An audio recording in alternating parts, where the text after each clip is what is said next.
And it looks like we're live.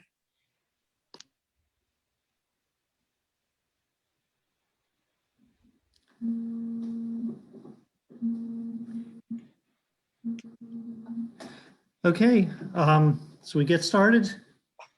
Yep. Okay, well, I would like to call to order the meeting of the Town of Port Royal Design Review Board.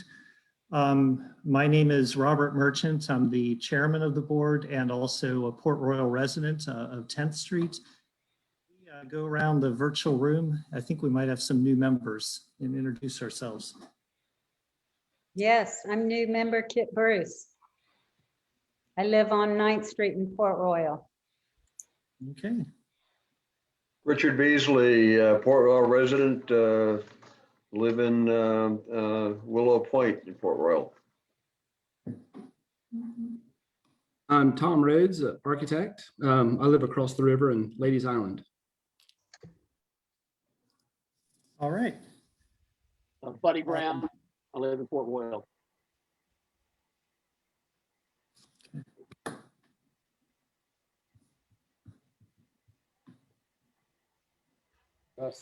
I'm Eric Patterson. I'm the landowner and the developer on this particular project. I've done all of Shell Point, and I live on the point down in the city of Beaufort.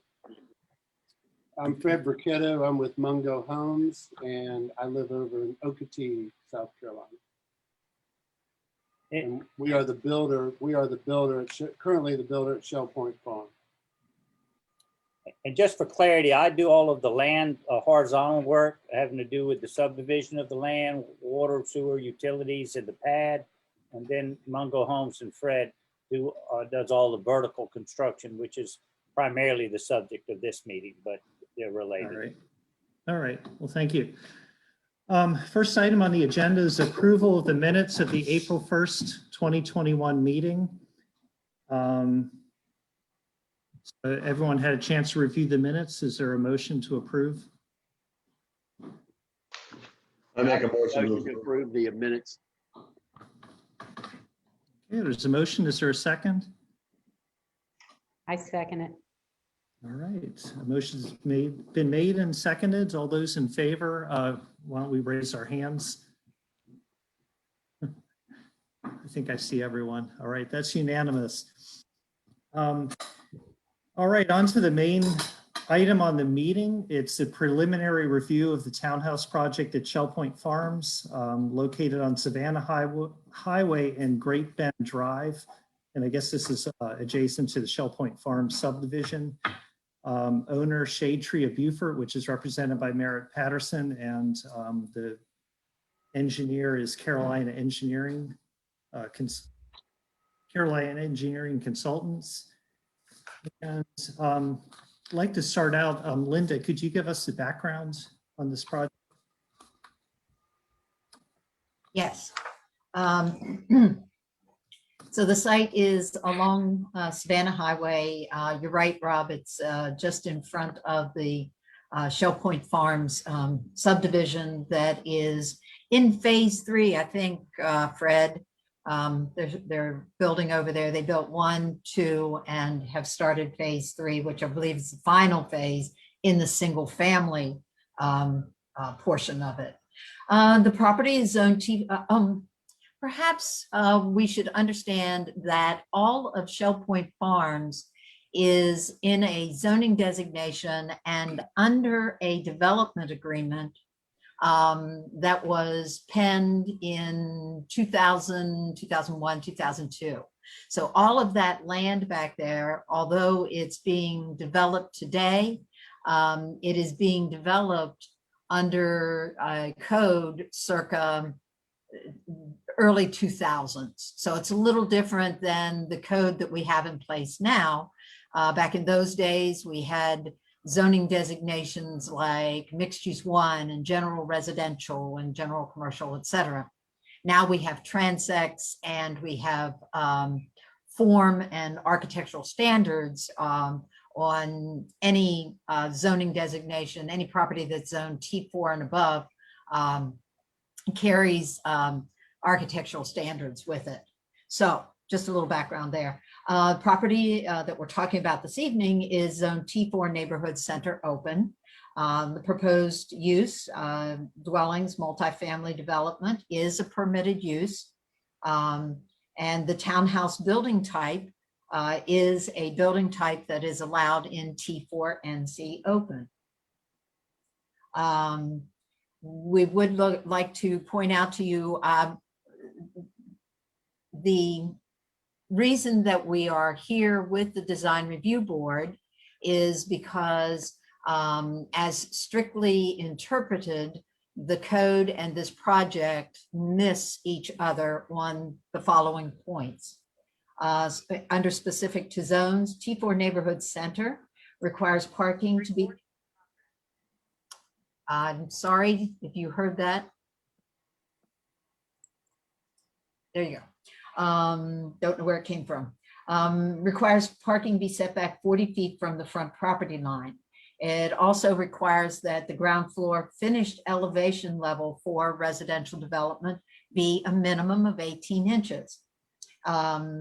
A stoop is an allowed frontage for T4 NC Open, but there is a maximum depth on the recessed entries, and that's 6 feet. So we've missed the strict application of the code on those points from specific to zone. From the building type, whenever we look at the townhouse building type, we find these 2 points.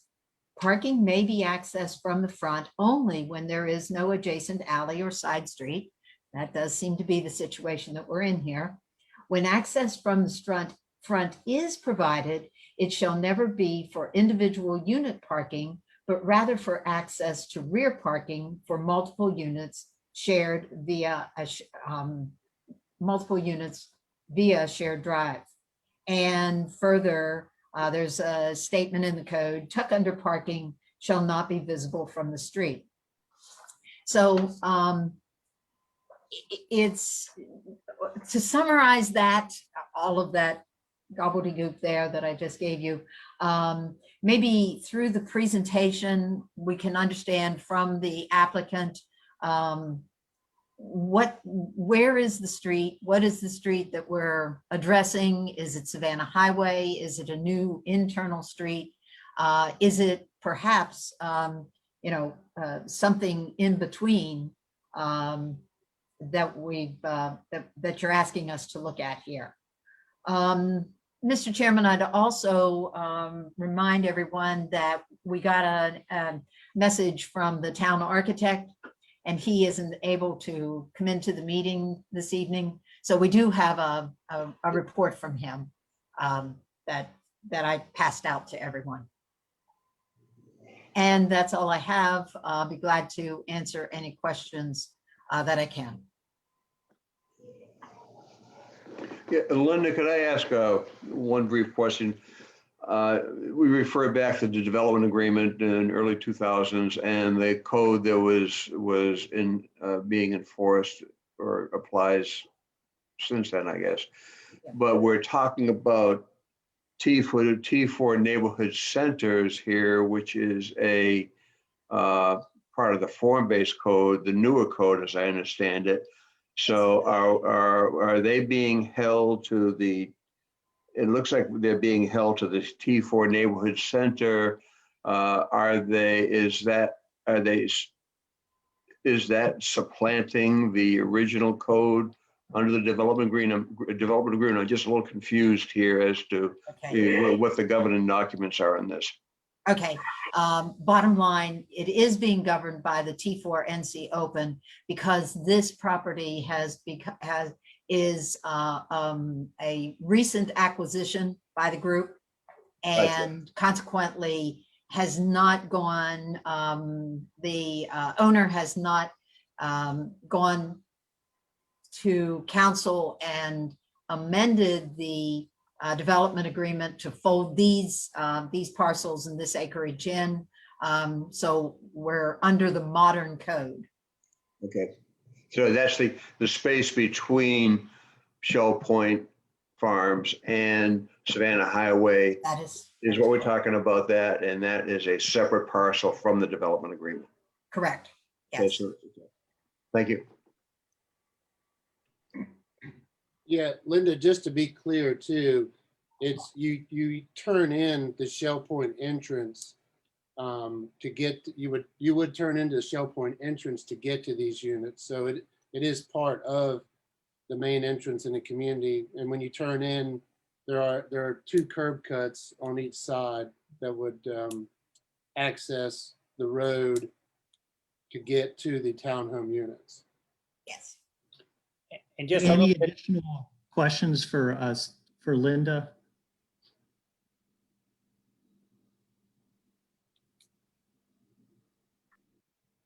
I wanted to know about the curb cut that is going to these townhouses. If on the plan, it looks further than it, is there going to be a new one, or is that the existing one will be what you're going to use? Merritt's going to share. Can you share that screen, Merritt? right, and as we, just a little bit of background, all of those lots were originally subdivided as lots of record and zoned commercial when the land was originally Shell Point Farms. Historically, our family's owned this land since late 50s.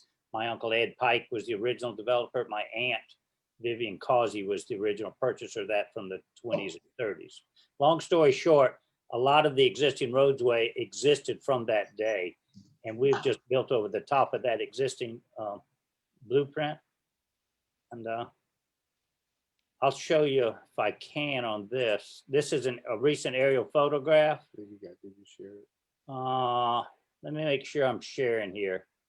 Y'all are not seeing this at this time, are we? Not yet, Mary.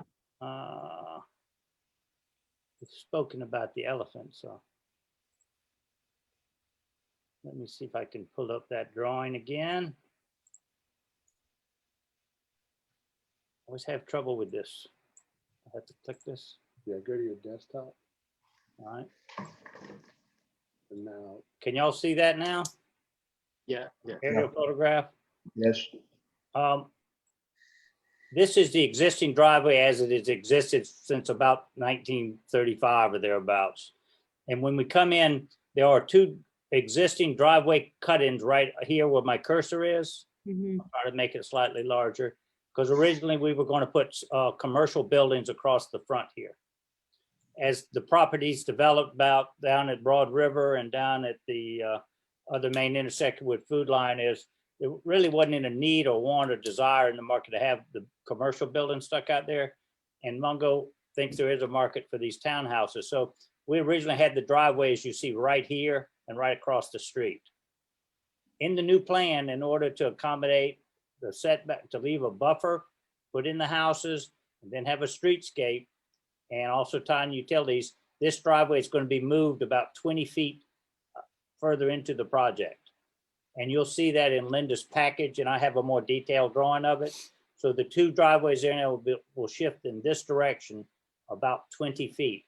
But the access to these townhouses, you pull in the regular drive, you drive in here, then you drive to these set of townhouses and these set of townhouses, and there's 4 of them right there as well. So is that specific? I have further documentation I could give you on some drawings here. That's the streetscape. This is where that new driveway will come in. And I think that's in y'all's package. The Yeah. existing driveway that exists out there physically right now is about here. And this moves over about 20 feet. And that allows the back of these houses, this is their property line. And we were putting a buffer and a berm and planting street trees. We have on-site parking across here. On one side, there's 13 street parking. On the other side is about the same. And these are the driveways. You have a apron. The road right away is right here on the lot right away is right on the back side of the sidewalk. So the road right away is from the edge of the sidewalk to the back of property line over here. So this is all considered the road. And then this is where the lot starts, right at this point, at about the foot of that person walking the dog. So that's the driveway story. possibly could show one more thing. You have several trees on your drawing, but not on the plan. It's just, This is a rendering, and these trees will be planted as part of the project. Is to indicate a buffer between this house and the road. And it can be trees, it could be fencing, it could be hedges. This is an architectural concept drawing, subject to everybody's input of what they would like to see. This was, who's your architect? It's Kiefer. Dan Kiefer. Dan Kiefer did the land plan. And one thing, I don't know if y'all have driven out there, but four of the existing 7 houses on the left when you drive in have put up wood fences. So they've already, you know, the whole plan was to have this road to access the unit, to give access to the units and still keep the trees up front between the highway and the property line to buffer basically to buffer the buildings from the highway. And then you'd have buffer behind the houses to the buildings. The idea on this plan is we leave about 40 to 50 foot of woods as it exists today from the road right away, the Savannah Highway, to the back of the lot of these townhouses. And that's a wooded buffer, and all of those trees remain. The trees I just showed you that image would be in part of a landscaping plan that goes along the back of these lots here and here. May I ask how much deeper the right of way is from the sidewalk on Savannah Highway to to your property? The buffer, well, from the highway to the back of the lot. The actual right of way that you won't be able to basically is not your property. Yeah, how much wider is the right of way than the actual asphalt and sidewalk on Savannah Highway? Well, the right of way that they have is completely cleared. Their right of way is the DOT county project. They removed all trees. That right of way is right about at that white line, right there. Okay, so they have no room for expansion without purchasing or. Well, they have about another 10 foot or something like that. This is a turning lane, and it's still in the road right away. Right there. Road Okay, right away goes about that far right there. So there's about another 10 foot of Right. Undeveloped there that is still there for their. Right. Is that not expansion. included in my 50-foot setback, 40 to 50-foot setback to the back of my townhouse lots? You say is or is not? Is not included. That 10 foot is on the county or state's highway department right away. So the buffer is just to your property line. That's Okay, it. after you come off to your paved road, the back of the sidewalk, you go about another 10 foot, the woods start, and then I go 40 to 50 foot. The reason I'm hedging that, the utility people don't want to put utilities on the lot, so I got to give them 5 to 10 feet to put in Hargray and Dominion Energy place to put their utilities. Water and sewers on the front of the lots, so we had to allow a spot for that as well.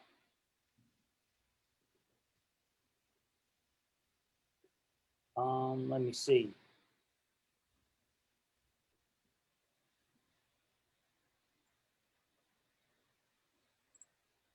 This is a bit of a graphic of what the existing road that we would have built back here on the this section down here. This is the typical cross section. The little picture I showed where the woman was walking with the dog, she's on a 5-foot sidewalk. This is where the townhouse lot starts on this left. So the townhouse is set back about 20 feet from this right of way. And you'll see that there's the apron in the driveway where you park in front of the garage. You can park 2 cars under the garage. But anyway, for land development, there's a 5-foot sidewalk. There's a 9.5-foot planted area where some of the trees and different planting go. I got a 2-foot rollover curb, a 22-foot road, a 2-foot curb, and then I got the remaining land, which is about another 15 feet or thereabout. To the back of the property. To the back of the residential single-family homes over here.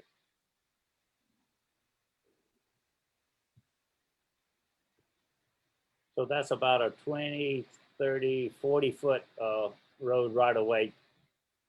That's really an access road.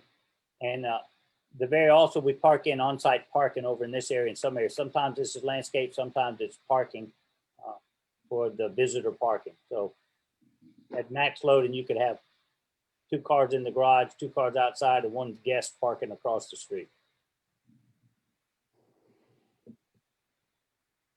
And here again, what I'm talking about, here's that sidewalk. And this is the 20-foot setback from the back of the sidewalk to the front of the house.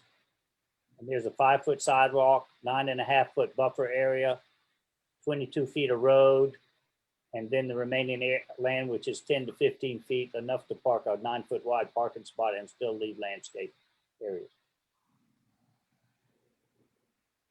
And the idea of this is to buffer between these houses. And Fred walked out there. Most of these people just culturally are building 6-foot high fences for screening, primarily to secure kids. It's a very mixed use, single family neighborhood. Every ethnic person represented there. They all have kids, a lot of retired older people, a lot of young Marine couples, a lot of everything in the middle. And so they all have dogs and kids and strollers and jumping things and regular small family neighborhood. So they screen in for their privacy. So they are already buffered with their own fences from us, but as a matter of practice, we're going to put this buffer in here from these houses. A 6-foot hedge. Low stuff mostly. Yeah, I mean, eventually it would be probably grow to 6 feet, but it would probably be just evergreen shrubs, you know, behind those trees. You know, some wax myrtle, some evergreen, and you know, just to buffer the yards of the existing homeowners. The bulk of them have 6-foot high fences, so they'd never see it, but we don't control whether they put up a fence or not. We have architectural controls of what type of fence they put up, but they decide whether to put up a fence or not. About 60% of people have elected to put up the fence so far.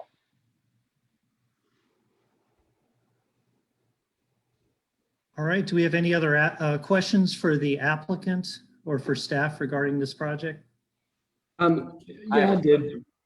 I was just wondering what the applicant is doing to address the concerns which Linda brought up earlier about the issues that are specific to the zones, such as the ground floor level being 18 inches minimum, and of course the parking, the garages facing the street. Is that what they're asking basically a variance for? Well, I can address the 18-inch. Ideally what we'd like to do is a brick or tabby.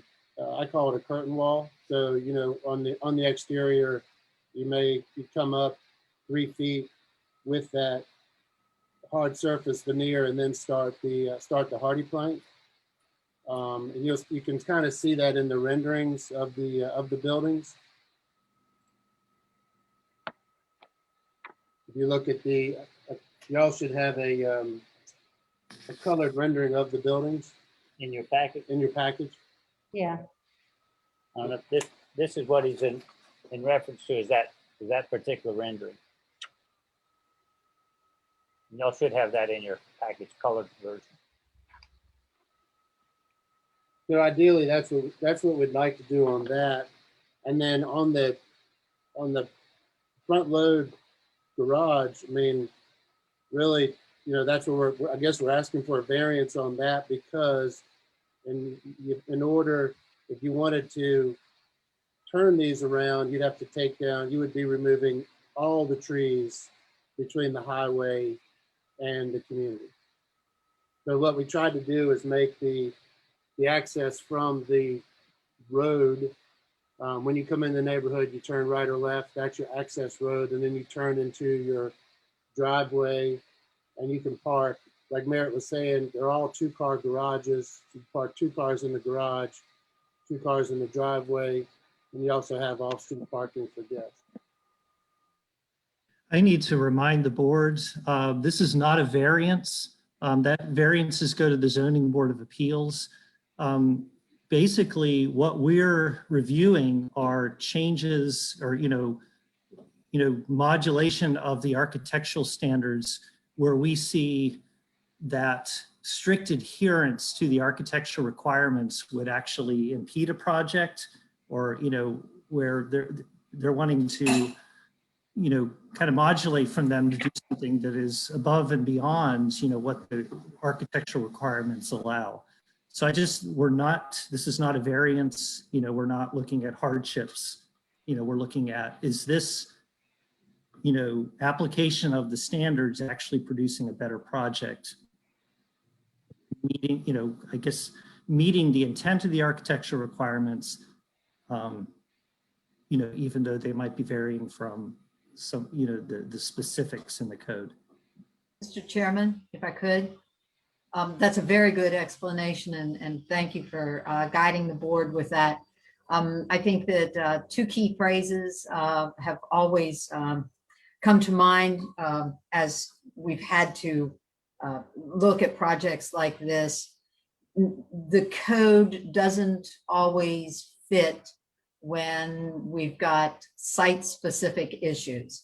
So some of the, in this particular place on 5 lanes of Savannah Highway, et cetera, those are site-specific factors that we would, we have the ability on this board to weigh in and against the decisions that we make. Another key phrase that I always use is architectural appropriateness.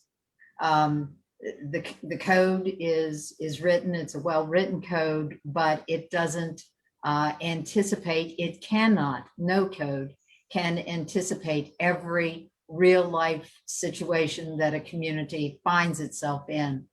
And so for architectural appropriateness, we can make decisions that massage the code and go away from the code as it passes through you 5 people who've been appointed by council to do that.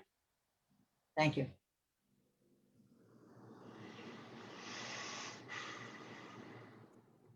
All right, Well, thank you. I'd like to address some of Bill Harris's concerns. Do you all have that? Yes, Just about the eaves?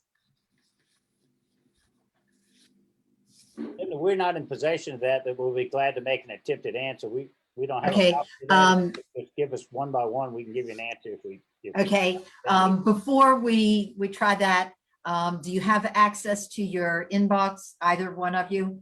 Yes, I do. Okay, so you look in there, and I apologize, this is late breaking news for y'all. We can get it. But there's a, yeah, technology is a wonderful thing these days. I'm gonna stop sharing for a moment here Okay, so I can get to my email.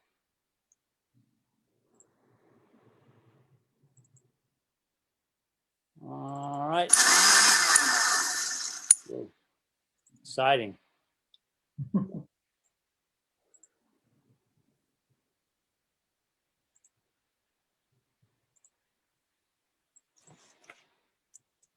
All right, we are printing it out as we speak.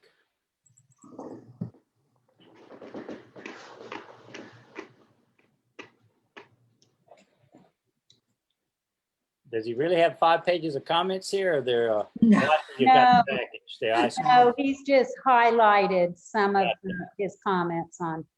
I see. I think if you just read his comments that you'll know exactly what he's talking about.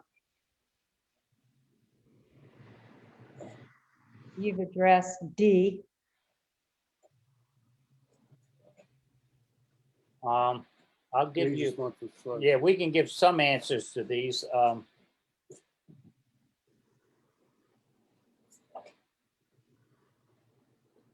you want to? Yeah, You want me to give a go? Or? no, I can address them. So he's talked, well, Kit, did you want to run through them? Well, have us respond to each one? You had started. I didn't want to interrupt you. well, he had, was just saying to make them consistent.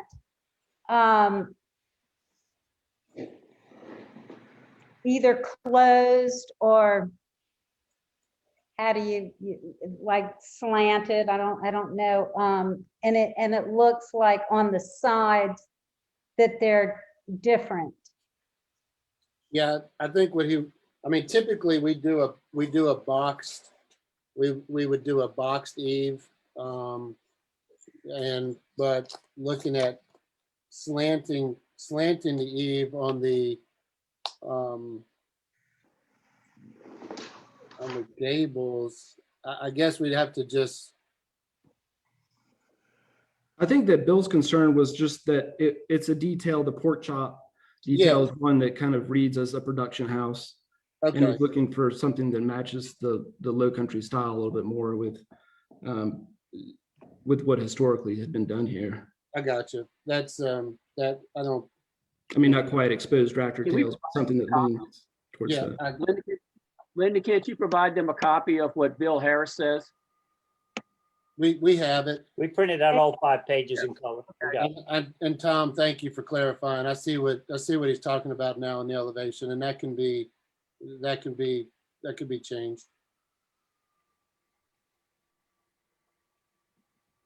So definitely with the box cable end is drawn on the elevations Yeah, are not allowed, so that's it's just- you concur. Yes, I Okay. I concur. That doesn't seem natural not to have a pork chop and Port Royal, but anyway, I understand what he's talking about. The small green spaces as seen on site plan and street protection should contain some understory tree to help. The only challenge there, that's probably not a very big space. If you look at B, to get, and that's also more than likely you're going to have some sewer taps and water taps in that location. He's talking about between the drives, Merritt. Yeah, And I'm looking that's- at the site plan to see what's, my guess, my guess is to get shrubbery or tree in there could be difficult with them. That's where utilities, meters and taps could be located. So there'd be nothing there. There'd just be the meter base and, or the meter cover and, Well, we would plan to grass that area. uh-huh. And if we can, I mean, it would be grass. It's shown as green space on Dan's rendering, but putting a tree in there, it could be difficult as far as the room. Mhm. Okay, now technically, it appears that the Water and Sewer Authority, we had these things in the sidewalks, the meters and all, and they did not want that. They didn't want anything, they'd have to come in the sidewalks. There's regulatory issues from the Water and Sewer Authority who has no appeals board or anybody who oversights them. They will define some of that. But I'm not sure about whether they ended up in B or ended up back on the person's right of way of their land, on the townhouse lot back here. And I think that's why the land planner was locating. You can see where he strategically was placing the street trees, I'm going to show you. trying to keep them out of there. I'll show you a screen just to show you. Can y'all see that plan now? Let's see. Too many things here. Can y'all see that image? mhm, yeah, What this is this is the townhouse lot right here. This is the 5-foot sidewalk. Here's the road right away. This the lot and this the road. And the pork chop that he circled, No, the green space is this green space he circled is out in here somewhere, right? it's right there. And the Water and Sewer Authority either put them here or put them here. We don't know where they want, but they definitely didn't want them in the sidewalk. And, because they didn't want to open up meters on sidewalks and have a problem with a meter, not to dig up a sidewalk. Well, I think they went here with them, but I don't know what they did out here. So what do we want to do The there? AC unit's going to be located. Say again? The air conditioning HVAC systems, are they going to be behind it? They would be, they'd be located in the back of the units. Yeah, And then you're going to have just a patio back there? The plan, there'll be a patio and then there'll be some screening around those AC units. and we can show that on the next, on a final plan, of course, a real layout. So the next one was the designs did not do much on the rear and sides to articulate or add interest in any way. Sides and back are generally not held in the same standard. But some thought and design should happen on these secondary elevations. The elevations showed no window trims, no window muttons, etc. This is particularly important to say the first view of any architecture at the entry point, see site plan. I guess what he's talking about is the side elevations. They do have windows, and these are all hardy plank buildings versus the vinyl siding that's existing on the homes now. So we could add some wider trim. You know, we're going to have trim around those windows to butt the siding into. Would that mean putting any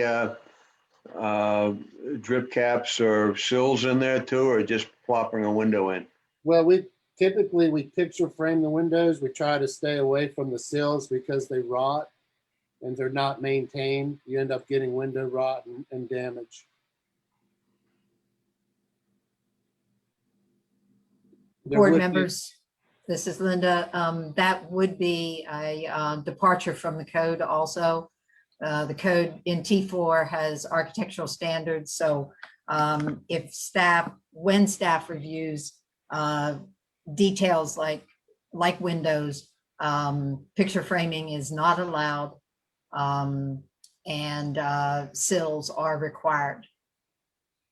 And Linda, we could, I mean, it's, if we need to put a pressure treated sill there, I mean, it's not the end of the world. We could accommodate that.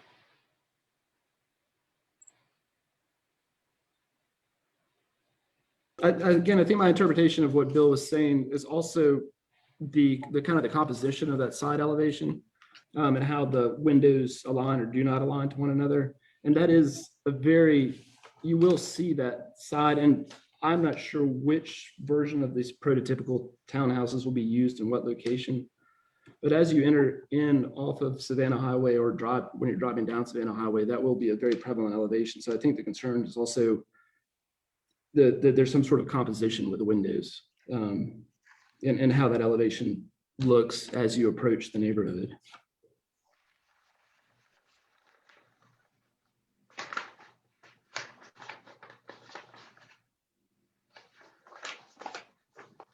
For instance, I was looking at the elevation it's sheet A134.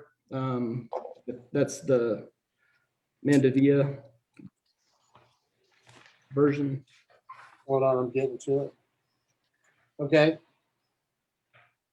And it's more or less just a blank elevation with a couple windows. One appears to have a mutton grill in the double hung, the other one doesn't.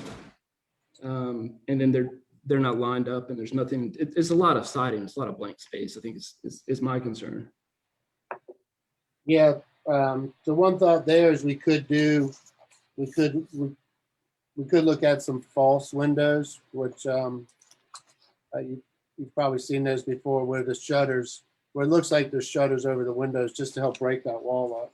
Yeah, I think that would look worse in my personal opinion, but I mean, more windows, I think, is the easier answer. Okay. The next was the 18-inch finished floor height.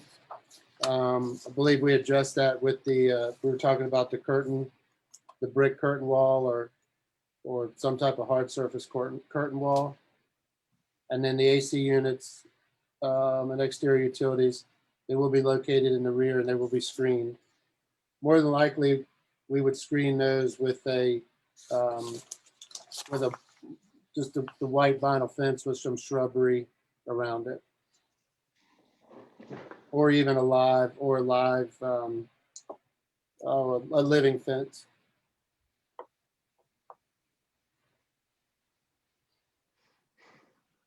Okay, and I believe we discussed the AC units. Do we have any other questions from?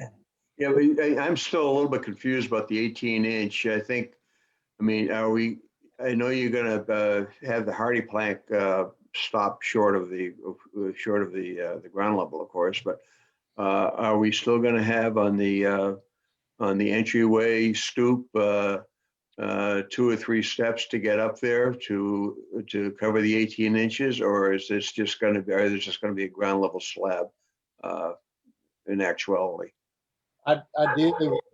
Ideally would like to do it, just a monolithic slab. You'll have a 4-inch step up to get to the front door, but then you'd also have the brick or it may not be brick, it could be tabby, stucco, but you'll have a hard surface around the building. Well, just basically most buildings have that. And I'll tell you right now, my concern is, the code says 18 inches for the first floor, and that's part of that is the step up appeal instead of the slab appeal of a structure. So that is a concern of mine. I'll go at a competitor of yours is building one out in Castle Rock now, and they got a little relief from the 18 inches, and then they took the whole thing, and basically you just got a ground level slab, and that is not the intent of the Port Royal code. What would be the elevation of these townhouses? What's existing over there? It's probably 15, 16 feet. Yeah, I don't think you're looking at the actual foot elevation. You're looking for the differential. No, from- I want to know what the stoop, the finished stoop would be. 4 inches? Oh, the finished elevation is 13 feet plus, which is above the floodplain. It started out at originally, the existing grade was about 9, 10 in there, and the finished grade of these houses, the subgrade, is elevation 13. And the finished floor would be some 6 to 8 inches above that. So 13.6 to 13.8 inches above zero. But the first floor would still only be 4 inches above ground level. Yeah, that's the differential between grade and slab. Right. Yes, existing average grade around the house to the finished floor. Right now, is it? There'll be a 4-inch. It's 4 inches. Right now, it's planned to be a slab on grade. That's correct. Port Royal requires 18. I think that's a different subject though, buddy. I do believe, if you don't mind me saying so.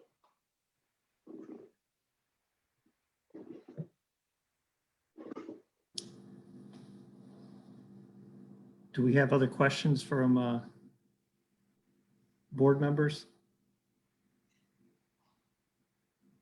I do want to make one small point on that. I'm going to try to share one more time here. Oh, let me see. I want to note, I know we've got to comply with our code. This is the existing neighborhood. And you have this part that Cahovanian had did their projects, and they have a big ugly, fence that's about falling down from the day they nailed it up. And then you got Azalea Square, which also turns the back on that, and you see the back of most of their houses. And in our case here, we're leaving a 40-foot to 50-foot tree buffer as it exists today to the back of our houses. So I just wanted to see that when you ride down the road, what you see is Skeet Burris's self-storage, Miss Aletich's net shop, our trees, and then the back of these houses here, and this big fallen down wooden fence. I forget whether this has the fallen down wooden fence or this one. And I just want to make some point, we're making some effort to make this better than what existed to all around us here. what consideration that counts. I just want to make that point. And I will stop sharing.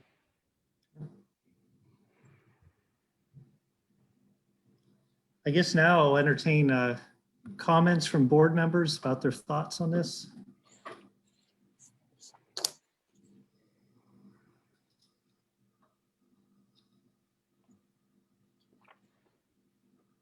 Yeah, I think I've already made my comment that I'm concerned with the elevation above ground level. I know that's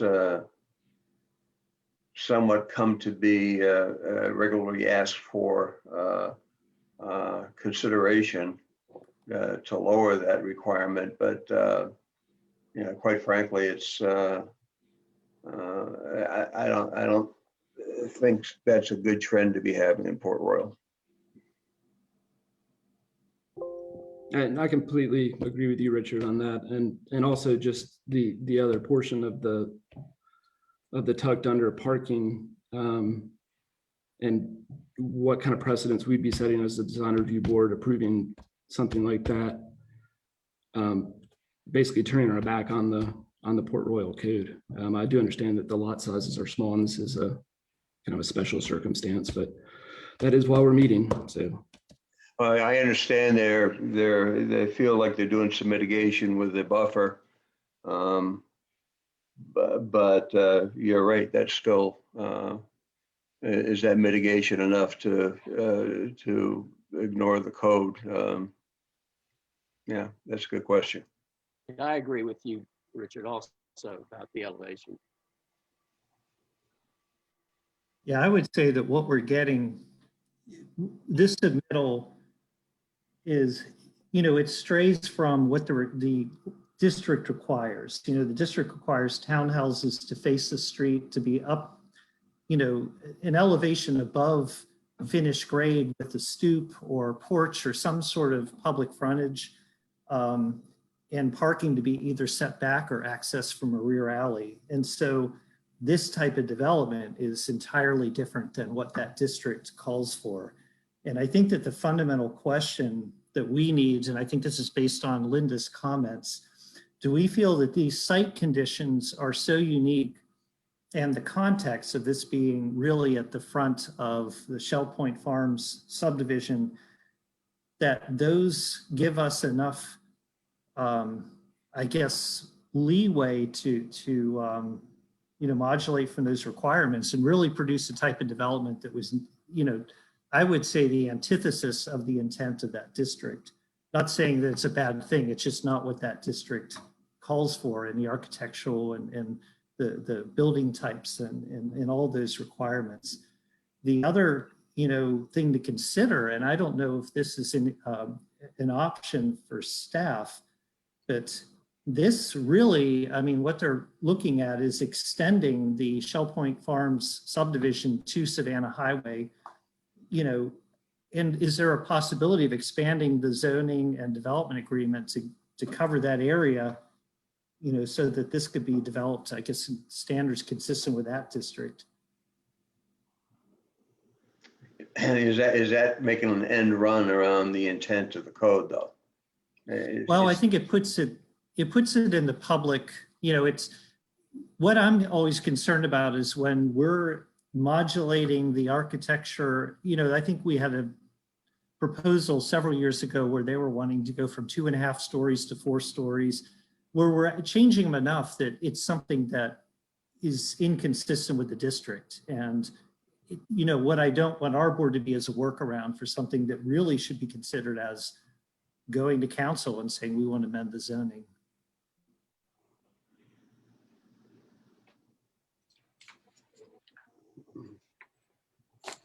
Understood.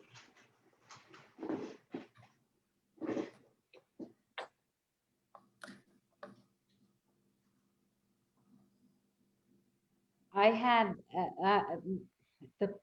the question of the parking. When I rode out there, you know, I thought it wasn't allowed, but every house there has the garage in the front. And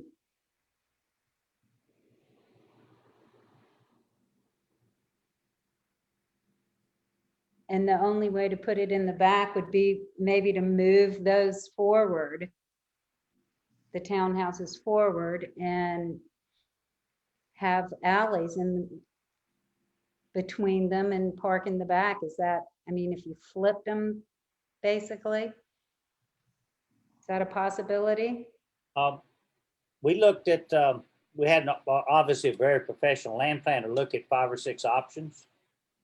This is the result of that, but to answer that question specifically, one of the ideas was to take down all the trees right up to the road right away, you know, the new urbanism concept built right up on the right of way, and have the front of those houses right on the sidewalk at the Savannah Highway, no trees, and you just pull in the same driveway we just designed and park in the back of them. And you'd be 100% compliant, and you step out of your door right on beautiful Savannah Highway, a 4-lane road with the divided median and the trucks and the self-storage down the street and the net shop.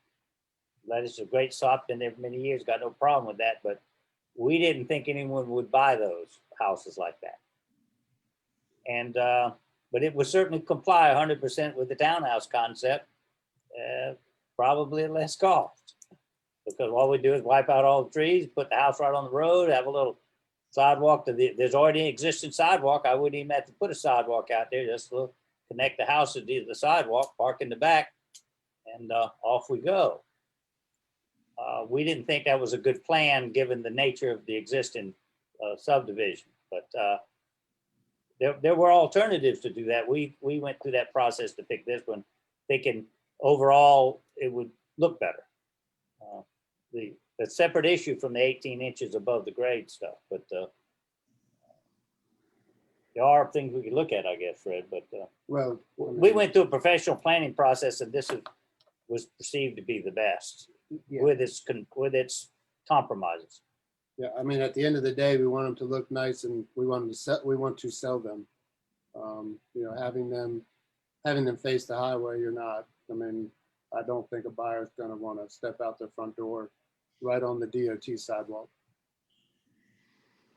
Well, if I might say, to follow up on what Kit was saying, if you pull the buildings forward to the new driveway or street that you're proposing, which is 20 feet, you know, further into the development than that current curb cut. So you gain 10 feet there. Is there enough gain in the back to do a different design where the garage is under the back of the house instead of the front of the house, and you still have turn radius and whatever to get into those garages? Is there enough there, or is there not enough there? I don't think there's enough there, Richard. I think you would still be taking out a large amount of trees and that buffer to make it work. And you would be right up against, pushing them back is only going to push them closer into the existing resident's backyard. Yeah, it takes about a 10-foot drive to go through, and then you need a 20-foot spot right before you hit the garage, and then you got the garage. So you'd have to come to the back of the house something 30, and then you got to leave some utility about 35 feet. And we're only dealing with a 50-foot tree buffer there. So yeah, Merritt, I was talking about a different concept design altogether, where the front entrance, the front door to the house comes off the new street, right, and the access to the garage is back under after building a new alley. So you've got a front door on the new street, and the back of the alley is, you know, on the Savannah Highway side. So so you wouldn't be stepping out the front door on the Savannah Highway. You'd step out the front door onto the new street. Right. But of course, you know, it's always decide which side am I looking at. The people on the Savannah Highway would be looking at a thin wooded buffer, and then looking at the back of those garages and whatever cars would be parked back there. Depending on the depth of whatever the new plan is, sure. Right. I'm trying to sort out some kind of a possible solution here. I'm not, you know, telling you what to do, but I'm just throwing stuff against the wall. Yes, sir. And there's an economic driver. I don't build the houses. I'm just selling the land, and Mhm. our family's had it since the 30s. So, okay, Curry. You want to mention No, the comps? well, the I mean, numbers? Mayor just hit on it. There is an economic driver here, you know, and just to, I mean, the average price for a townhome in Beaufort County right now is $251,000. And the bulk of those townhomes came from Azalea Square at 170 or at 169,000. So these townhomes, you know, based on the level of detail, architecture, fit and finish, they'll probably be pushing in the 240 to 250 price range. How many square feet? Mm, Just roughly. I'd say probably, I'm guessing, but probably 1,500 to 2,300. Yeah, the idea was to present something that was substantially less expensive than the existing houses, because a lot of people want that, don't want to do so much yard work, would like to live in that area because it's from where it is, they like the location, but at a lower price point than the homes, but not to the point where it degrades the look of the neighborhood. And this isn't Habersham. We know what this is. This is affordable, regular people living, and it's not anything like the old village of Port Royal. With the code we're operating in, wants to build Habersham in the old village of Port Royal and downtown Beaufort, like where I live on the point. So we get the purpose of the code. It just is contrary to economics of how we build it where somebody can afford to buy it here. That's not your problem. It is a practical business problem, and why you don't have much affordable housing in Beaufort, to be truthful.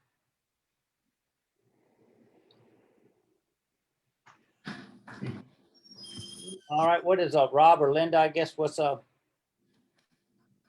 Well, what I would direct the board, I guess, is to consider one of two options. The first would be that if we are going to approve this with conditions, that we need to make it very clear that there are site conditions that are very unique that would allow, I guess, us to vary this far from, that district normally requires. The other would be simply to direct the town to, or the applicant to consider a zoning amendment to, if the issue is the zoning itself and it's not, able to produce affordable housing or the type of housing that they think is appropriate for this area, then that's an area, that's something that should be considered as a zoning amendment. And, obviously this board, that is a quicker option for the applicant, and so, but I would just say that if you want to go the first option, make sure that we have, enough, I guess, supporting our motion to make it clear that we're not setting a precedent that, anyone else asking to vary from the ordinance with a totally different set of conditions that, we're kind of willing to go that far. But if there's something unique to this site that allows us to do that, then I would say that, we need to make that clear.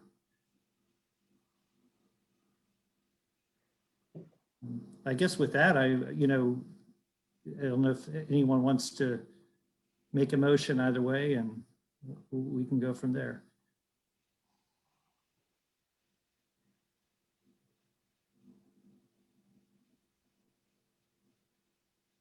I'm not sure how to word the motion, but yeah, my motion would basically be to deny the request based on the finished floor elevation and the depth of the stoop and the tuck under parking. That recommend that the applicants go back to the drawing board. When you reference the tuck under parking, just so. Well, we have a motion on the floor. Sorry. We need a second, and we can discuss it among the board. So did everyone hear Richard's motion, and do we have a second? I'll second Richard's motion. Okay, we have a motion second. So discussion. my question on the tuck under parking is, are you referring to the two-car garages built into the building? Is that what you're talking about? Well, yeah, my understanding is that basically the code is all garages are to be 40 feet back from the curb, Linda? That garages under houses are not permitted in the current code. Yeah, the specific language is, yes, number one, there is a parking setback of 40 feet from the front property line. And then further, the code clarifies that tuck under parking, and yes, Fred, that's what the code is talking about, is your parking, your garage doors that are, that lead to parking under the townhouse. Tuck under parking shall not be visible from the street. So the garage doors shall not be visible from the street. And as further clarification, y'all wanted 18 inches above the average grade, that whole water table type of thing. Is that the board's intent there in the motion? Yeah, Linda, I'm not sure how you calculate that. Is that above ground level at the foundation, or how do you calculate that 18 inches? The code gives us finished first floor shall be 18 inches above grade. It has been interpreted by staff that this means on the front elevation. So if the elevation of the lot changes, generally here in the low country, it doesn't change by much, but every now and again we get some elevation change. It could go up or increase, of course. If the lot drops off, it gets bigger. If the lot is graded up, it gets a little smaller.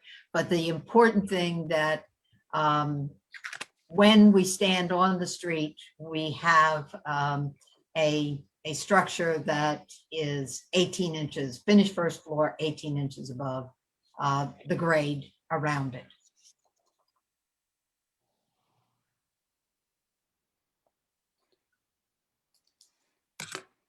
Any other discussion?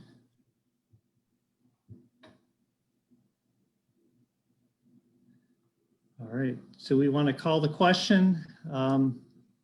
All those in favor of the motion, it's signified by raising your hand.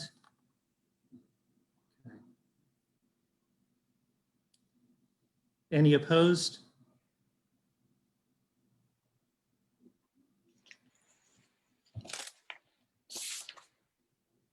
Okay. Kit, did you vote for, against, or abstain? I abstain. Thank you. Okay, so we have 4 for, and 1 abstention.